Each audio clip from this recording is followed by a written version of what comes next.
Since joining the Border Patrol, I've been having nightmares. This seemed like the only place I could talk about it.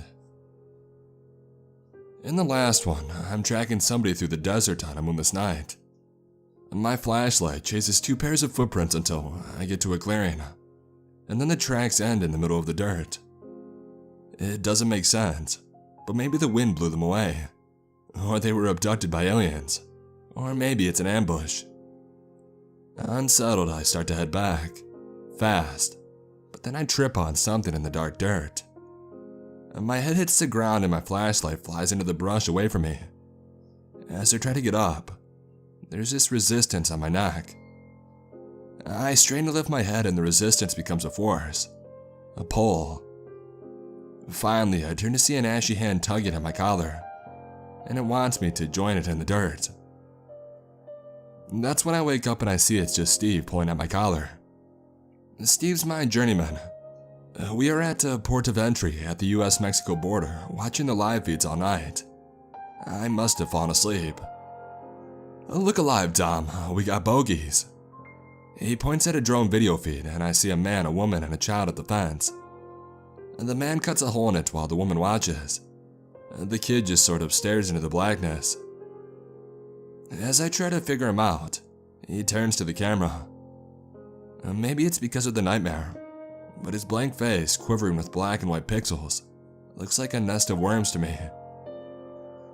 We hit the road, tracking the sensor hits to our bogeys. Steve's been pissed at me ever since I put in my transfer to the asylum office, and the chief gave us midnights as punishment. Finally, he breaks the silence. You know, you'll do a lot more good out here than sitting at a desk, he says. I know, man, I know. So why quit? He asked, and now it's my turn to be mom. I'm not going to tell him about the nightmares and the guilt. When I told you I worked for Border Patrol, you probably imagined I was some racist white guy with a mustache. But actually, I'm a Latino, so the guilt is 10 times worse. Is this about the guy that we found? He presses. The guy is a migrant who ran out of water and drank his own piss for 5 days until his kidneys gave out. Nah, man, it's not that. I got a girl up in Tucson and I just want to be closer to her. I lied. Should've known. He smirks. You're a pussy for pussy. He swerves off the road and onto the dirt.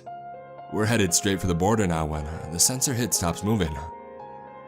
I rub my eyes to make sure it really isn't moving. Midnights have not been kind to me, and my nightmares seem to blend into reality. We track it to a spot 2 miles from the border. There's a body there collapsed in the dirt. Steve and I bolt out of the car, flipping the body. It looks like the guy had been mauled by some sort of animal. Deep gashes run down his face and into his chest, spilling sticky and glistening black blood onto the ground. A bloody hunting knife rests in the dirt beside him that he probably used to defend himself. Was it a mountain lion? I asked Steve. He shines his light on the man's face, punctured with deep and violent stabs. No, it couldn't be. Something bigger than that, he says. Steve traces a path with his torch up from the body to find 2 pairs of footprints running into the brush. A nauseating deja vu bubbles up inside of me. It looks exactly like my nightmare. Steve tries the radio button, all he gets is static. Let's hang back and call the cavalry, he says. No, there could be people hurt up there. I shoot back. I don't wait for his response. I have enough corpses on my conscience, so I draw my weapon and I head into the brush. Steve follows behind. It's in there where I can't see more than a few feet ahead of me, and then I feel what it's like to be hunted. Not by an animal, but something worse. Something that puts my hair on edge. It's just karma, I think to myself, and the feeling passes as we emerge. Our flashlights chase up the footprints to converge on 2 figures huddled under a Palo Verde tree. It's a mother clutching her injured kid. I put my gun away, and thankfully, they don't run as we approach. The kid looked in bad shape. His shirt was covered in blood and he had a glassy deadness in his eyes. "Does your boy need medical attention?" I asked the terrified woman. "No, he's fine.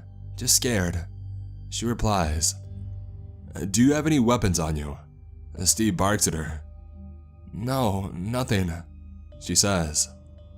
"Search them," he orders me. "I'm going to try and call this in." He steps away, and while I search and question the mom. Her name is Alma. She's from Nagalis, and she ran away when a gang tried to kill her 11-year-old son, Juan. Examining the boy, I find the telltale bruises of a gang initiation and a tattoo peeking out from his sleeve. I hike it up to get a better look. It's a gothic cursive M that ends in a coiled devil's tail. I have seen it many times before. It's a sign of Las Maras, the ultimate bad hombres. They're the guys who tied up their entire bodies with guns and skulls and demons. It's no wonder the poor kid looks like he's seen the devil. It's because he has. The boy pulls away from me and hugs his mom. "Please, we want the asylum," she implores me. "We can talk about that back at the station." I point to the brush. "Can you tell me who the dead man is over there?" "He was our coyote." "What happened to him?" Alma clams up at this, and finally she says, "An animal got him." "What kind of animal?" Before she can answer, Steve returns with a bewildered look on his face. "Dom, come listen to this." He twists the dial on his radio and it sounds like static to me, so I turn it up to max. Just above the hiss, I can hear a man whispering. His words are lispy and don't sound like anything I've heard before. His breathless delivery sends a chill down my spine. "Any idea what language it is?" "Pima?" I offer. "We're not too far from Tejono-Res." "Well, it is the only signal that I can get out here." "You mean you can't reach the station?" And now my chill is cresting into panic. "No," Steve says gravely. "Maybe somebody's jamming us. The cartels have gotten pretty high tech and we're sitting ducks out here." We both look at Alma and Juan with renewed suspicion. I bind their wrists with pull-string handcuffs, and then we hike back to our car as fast as we can. The wind is now picked up into a full howl, half covering the dead coyote in dirt. I help Alma and Juan into the back while Steve starts the car. "What about the body?" I ask him. "Leave it for the tribal police," he says while he struggles with the GPS on the dash. "This fucking thing can't find us." "Let me see it." I fiddle with the settings, but all I get is a blank map and the message.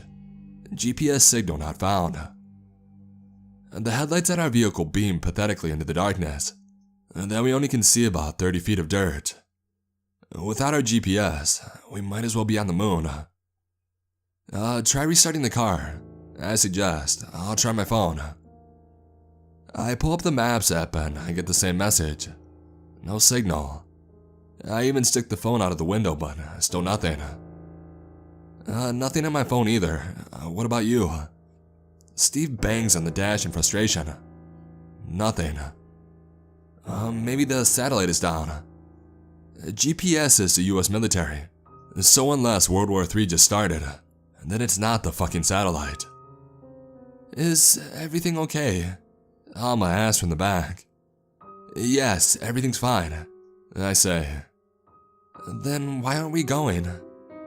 We need you to be quiet, ma'am. Steve snaps back. What is the problem? Are we in danger? She insists, growing anxious. We have it under control. Now I need you to calm down, Steve orders. As they argue, I try to de-escalate the situation. But Juan seems completely numb to our conversation. He just stares ahead, past us. Suddenly, his eyes go wide. He points forward and he screams. I whip my head to look out the front of our vehicle. What I see is more terrifying than any of my nightmares. I would do my best to describe it. It looks like a large tumbleweed bouncing across our headlights, but it's not a tumbleweed. It's too big, too round, and too black. Even though the light hits it head on, it's still pure black. And its outline isn't a perfect circle either. It quivers like it has hundreds of tiny hairs on it. You know, in high school biology, they would show you what a virus looks like close up. Well, that's what it looked like, except being big enough to swallow you whole. At least that's what I think it looks like. I can only see it for a few seconds before it bounces into the darkness. "Did you just see that?" I shouted. "See what?" Steve asked me, sounding scared. Just drive." The car lurches forward. As we barrel away, Alma clutches her son and whispers a prayer in Spanish. I check behind us, but I can't see anything other than the desert. My heartbeat lowers and I can finally think clearly. Was it all in my head? And then I remember going camping with my mother. She taught me how to navigate with the stars, and seeing the stars is one of the only things I like about this job. So we do manage to follow the North Star back to the road. Back at the station, I process Alma and Juan and take their fingerprints. The mysterious horror of the desert feels like a distant memory, being washed away by the everyday horror of the bureaucracy. But I've been numb to that for a long time now. I bring Alma and Juan into Steve's office, and they sit across from him and I close the door. He takes a freshly printed document from his LaserJet and starts a pitch I've heard 100 times before. I'm not sure what you've heard about our procedure, but I want to be 100% honest with you because the next decisions you make will have an impact on you and your family. Now, are you comfortable speaking in English, or do you want Agent Lopez to translate? English, Alma says, and I'm relieved. I hate this next part. Excellent. This is a temporary detention facility. In a few days, you'll be transferred to another larger facility to await trial. Your son will not be transferred with you, because we are not allowed to hold him in detention. I will allow it. She interrupts. Please let me finish everything that I have to say, Steve says sharply. I will get to your choices at the end. Do you understand? Yes. As I was saying, your son will not be transferred with you. You have committed a crime against the United States, and we prosecute every case without exception. The penalties are severe if you are found guilty. You can get up to 6 months of jail time, after which you and your son will be deported and barred from legally re-entering the United States. But we want to apply for the asylum. Yes, you can apply, but the odds of getting in are very low. Do you remember how many people get asylum from Mexico, Agent Lopez? Between 2 and 3%. The tears start to well up in her eyes. Steve's an excellent agent, and he knows how to use my good cop vibe to break people. And now he goes in for the kill. But there is a way to avoid this, he says as he pushes forward a document with all the grace of a Vegas magician. It basically says you volunteer to leave the United States. You sign this and we take you to a hotel tonight and put you on a plane tomorrow. You won't have anything on your record and you can still try to apply for asylum legally at the port of entry. We tried in Nogales, but they sent us back. I hate to say, but we're working through the backlog as fast as we can. It won't be any better here. She pushes the contract back. We can't go back. They will kill my son. Steve maintains his smile, but now it has a sardonic hint. You're very tired. Take a night to sleep on it and you can tell me your final decision in the morning. He nods to me. Agent Lopez will take you to your cell. I escort them down a hallway filled with cells. They are all packed with migrants, but the last one only houses one other middle-aged woman, Maria. Even though it is 2 a.m., she is still up. We had found her in the desert a few days ago, trying to bury her husband's body. They had came all the way from Guatemala, and they couldn't keep up with the coyote, so he cut them loose. Her husband gave her the last of their water, but then she couldn't bear to leave him when he died. And now she sits on the bench and prays quietly on a rosary. I was raised Catholic, and the desert convinced me that there is no God out there, but I'm not so sure about the devil. I hand Alma a pair of mylar blankets for their bedding and I open the cell. Juan refuses to go in. He doesn't say anything and just plants himself firmly on the concrete floor. Alma argues with him and then pulls him and pushes him with all her might, but he still doesn't budge. He just stares at Maria as she utters, "El Señor es mi pastor, nada me faltará, en lugares de verdes pastos, me hace descansar." And that's when Juan starts to hiss. Maria stops her prayer and then turns around, white in the face. Her sudden silence eases him, but Alma isn't relieved. Fear creeps into her eyes as she escorts him inside. I help Alma make a bed for Juan and then I close the cell. On the other side of the bar, she talks to me. "Do you like what you do?" Her question caught me off guard, so I answer honestly, "No." "Then why do you do it?" "Well, because my mom's sick. She has cancer and this is the best job for miles." "I see." "Do you think I'm a monster?" I blurt out. "It doesn't matter," she says.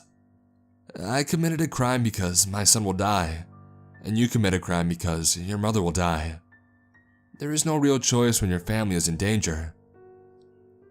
I turn to leave, unable to bear any more shame in front of her, but she calls out to me again. "But I have a choice. Should I take the deal?" I freeze. This isn't in Steve's script.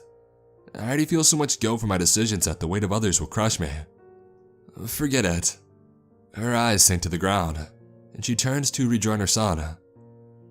I watch her crawl into her mylar blanket and close her eyes as Maria starts to pray again. Juan lies on the ground, but he does not sleep. He just glares at Maria with a snake-like hatred in his eyes, and part of me wonders if he'll hiss again, or do something worse. I get home around 4 a.m., pop some Ambien, and I get into bed. It's hard to fall asleep. And there's another dead body seared into my memory, this one disemboweled by a black sphere of death. But then I feel a delicious buzz flood my brain. My mind finally stops racing, and I can close my eyes. And that's when I hear it. A hiss. It's coming from under my bed. At first, I don't think it's real. I'm dreaming, and like a dream, I'm out of control of my own body. I hang my head over my bed to look underneath. And down there, something slithers in the darkness. Hissing again, it sounds just like Juan. So now I know I must be dreaming. The black shaky mass moves towards me, and suddenly I'm face to face with a snake. It bares its fangs and it takes every survival instinct in my brainstem to pull me away from its bite. I watch the snake slither out from under my bed. It silently moves across the room and through the open screen door to the outside. And here's the part that terrifies me. I can't tell the difference between my nightmares and my life anymore.